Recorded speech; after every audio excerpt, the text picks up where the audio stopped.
Bagamat pangalawang linggo pa lamang ng selebrasyon ng Maritime and Archipelagic Nation Awareness Month o MANAMO 2024, umabot na sa higit 8,000 mga puno at bakawan ang naitanim ng iba't ibang port management offices ng Philippine Ports Authority sa iba't ibang bahagi ng bansa.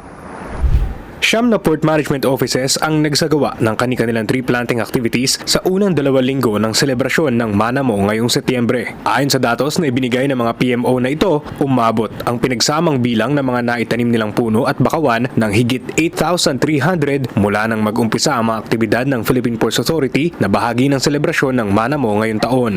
Malaking bahagi sa kabuoang bilang na ito ang 3,000 mangrove propagules o mga punla ng bakawan na naitanim ng PMO Misamis Occidental Ozamis sa bayan ng Clarin sa Misamis Occidental nitong September 6. Bukod sa pagtatanim ng mga puno at bakawan, ay magsasagawa rin ng coastal cleanup drives at port educational tour ang mga port management office ng PPA bilang bahagi pa rin ng MANAMO. Nitong September 6, nagsagawa naman ang PMO Negros Occidental, Bacolod, Banago, Bredco ng port educational tour kung saan 38 senior high school students mula sa VMA Global College ang nabigyan ng pagkakataon na makita ang port operations ng Bisport Banago. Kita sa mga video na ipinadala ng PMO ang excitement ng mga estudyanteng matuto patungkol sa kontribusyon ng pantalan sa ekonomiya ng bansa at sa mga potensyal na karera sa maritime industry. Inaasahang magpapatuloy ang mga aktibidad ng PPA na bahagi ng MANAMO 2024 hanggang matapos ang buwan ng Setyembre. Ang MANAMO ay pinagdiriwang sa buong bansa alinsunod sa Presidential Proclamation No. 316 Series of 2017 na naging hudyat upang ipagdiwang ng sabay-sabay ang lahat ng maritime-related activities sa bansa tuwing buwan ng Setyembre.